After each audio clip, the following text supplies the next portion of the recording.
I did science research throughout all of high school and was a Regeneron Science Talent Search finalist. I'm now going to be going into my freshman year at MIT, where I plan to study aerospace engineering. All right, great. Ariella, can you talk to us a little bit about your project and what you studied? I have always been super fascinated by human spaceflight, particularly human spaceflight to Mars. However, there are two major issues that we as a society need to address before this is a possibility.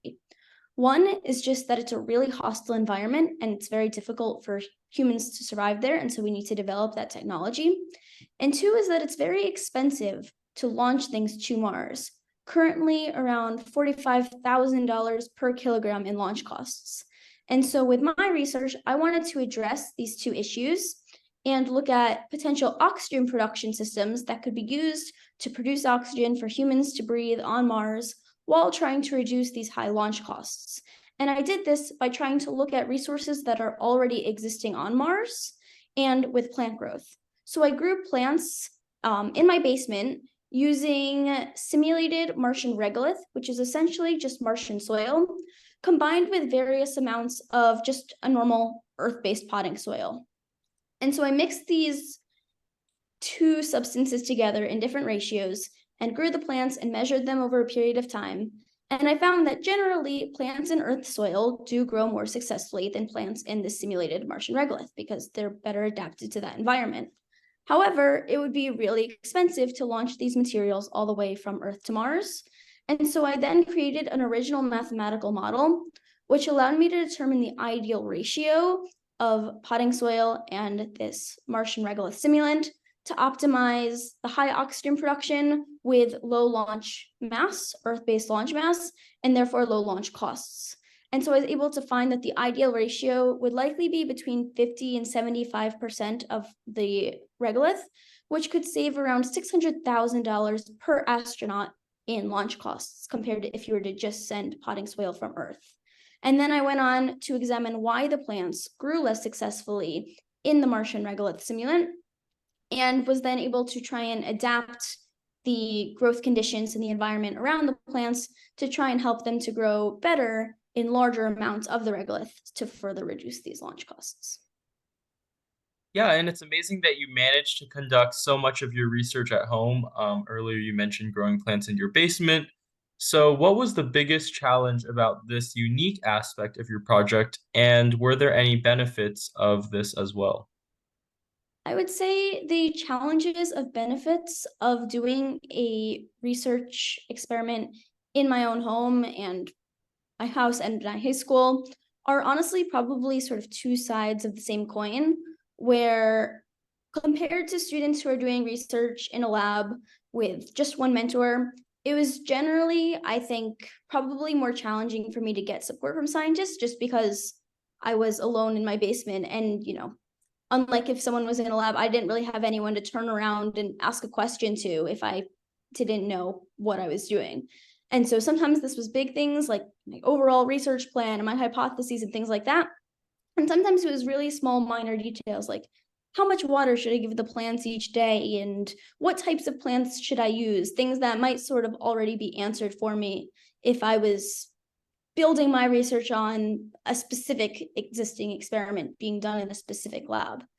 And so instead, I made tons of emails and phone calls and read tons of scientific articles to try and find these answers to every question I had.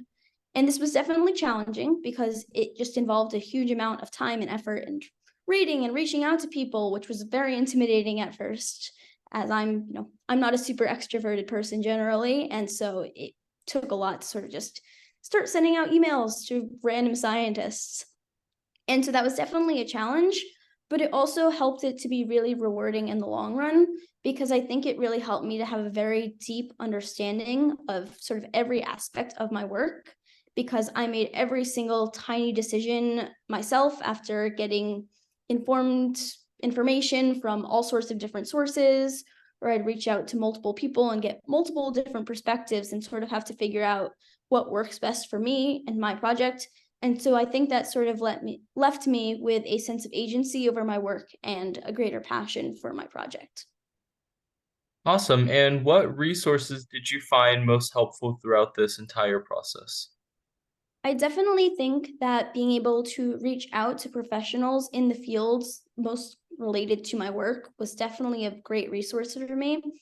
I did not have one main mentor who I was working with, but rather two or three different people who I reached out to pretty consistently. And then for specific questions, I reached out to dozens and dozens more about their own research and trying to get answers to these questions. I also wasn't only working with someone in one specific field, partially because my research was pretty interdisciplinary, but then also partially because I wasn't working with one specific person in a specific lab. I was talking to aerospace engineers and soil scientists and botanists and PR specialists and students and professors and all sorts of different people in all sorts of different fields with different perspectives. And so I was able to use that to learn quite a lot about my topic. And also, just sort of for reference, I did not have prior connections with any of these people I reached out to. I would just read an article and think it was interesting, and then just send emails to the author and try and get a meeting to call them, phone calls, Zoom calls, things like that. Some of them got back to me, some didn't, or said they couldn't talk to me. And so while it was very intimidating initially, it ultimately, you just have to kind of keep working at it. And I think it just kind of ultimately came down to just sort of pushing yourself outside of your comfort zone, because it definitely wasn't something I was comfortable with initially, and sort of accepting that the worst that can happen is someone will say no. And there definitely will be people who say no, but as long as you're well prepared to talk to people and passionate about your work, you'll ultimately get the yes you're looking for. And that just sort of opens doors to help you, improve at the skill and keep reaching out to people and be able to network and reach out to other people through the connections you've already made. And I think these connections were definitely very beneficial for me and my work. Yeah, I mean, it's really remarkable the amount of work you were able to do from your home. And so, what is the first step that high schoolers should take if they, like you, want to conduct an at home research project? I think the first step is really just sort of focusing on what you want to study and if it's something that you can feasibly do in your home. I know it's definitely very overwhelming for most people, and it was for me, to just, sit down one day and come up with a plan for your research, especially if you're not talking to, mentors or scientists or things like that. And so I would definitely recommend starting with just a pretty general topic, a general thing you're interested in. Mine was human spaceflight, but it can be anything. And just reading everything and anything that you can about that topic, starting with just, general for the public news articles. And then once you feel more comfortable and have a better idea of what you're interested in, move on to try and, start skimming through actual scientific journal articles and trying to just sort of narrow down what you're interested in. And then once you have a more specific topic, really looking at what existing research has already been done in this area, and are there sort of any gaps that people haven't asked yet, and asking the questions that people haven't asked yet, and trying to see, are there any of these questions that I'm interested in answering myself, and is it something that I could come up with some methodology to do this, in my house, or I did it partially in my high school, but something that you can adapt to make your own. Yeah, and do you have any other advice for new high school researchers looking to do a project at home? Yeah, I'd say I have two main pieces of advice. One is always make sure to be flexible, yet don't give up with your ideas. I don't know any single person who has been involved in research who has had absolutely everything go according to plan. I personally have dealt with a ton of issues where it's, oh, I found this awesome scientist and I emailed them and they never wrote me back. Or I had this great idea and it's perfect for what I want to do, but it's just not feasible to do in my house. Or even then, once you actually start your experiment, I did all this research and I had this great idea, and then absolutely nothing is working out the way I wanted to. I planted the seeds and none of them grew, and now I'm not getting the results I wanted. And it's often very difficult to deal with that because, we've spent so much time making plans and doing research, and then nothing's going to plan. Sometimes it feels like. And so you sort of have two options. You can get upset and quit and say, none of this is working, or you can pause, take a sec, and then get creative and come up with the solution to these issues.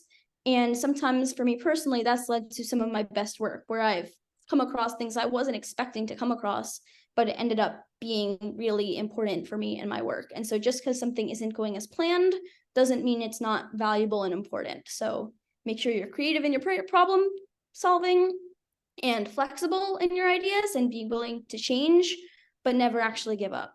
And then my second piece of advice would just be simply to choose something to research that you're genuinely passionate about and you genuinely think is important. I won't lie, doing a research project is a ton of work, whether you're doing it at home or in a lab or anywhere. But I think by making sure you're working on something that you believe is important and you really care about, you'll be more excited by the work you're doing and it won't feel like work and you'll be genuinely excited and into what you're doing. And I think that's often helped, when I was the late nights or the early mornings and trying to grow these plants and nothing was working out, just being able to think of, these are the implications of my research and it's something I genuinely care about and problem I genuinely want to address really helped to make all of the difficult times far easier. So I definitely recommend just make sure you genuinely care about what you're doing. Hmm. And what was the most rewarding thing about doing such amazing research in high school? I would definitely say one of the most rewarding things I got out of this experience is a sense of community. I've definitely met a lot of peers in high school who I've met through, other people who are doing research and been able to meet them through my school or through science fairs and things like that. But then also all of the professional scientists and engineers and things like that who I've reached out to. When I first started, as I mentioned before, was terrified. And I was like, who's going to write back to some high school student who knows nothing about the field they're working in? But I was very surprised to find that everyone who I reached out to who responded to me was always so kind and genuinely excited to share their work with students. And so it really just demonstrated how the scientific community as a whole is a really, really welcoming place, especially for students who are just wanting to get involved and are interested in the work. And so that was a really meaningful realization for me as someone who wants to go into a STEM field, just to see how open and welcoming that community was to students. Well, thank you so much, Ariella, for taking the time to answer these questions. I'm sure it will be very helpful to other high schoolers who look up to you and who want to be able to do research at home. It's been a pleasure talking to you. And yeah, this is Ariella Blackman, Regeneron Science Talent Search finalist and MIT class of 2027. Thank you so much.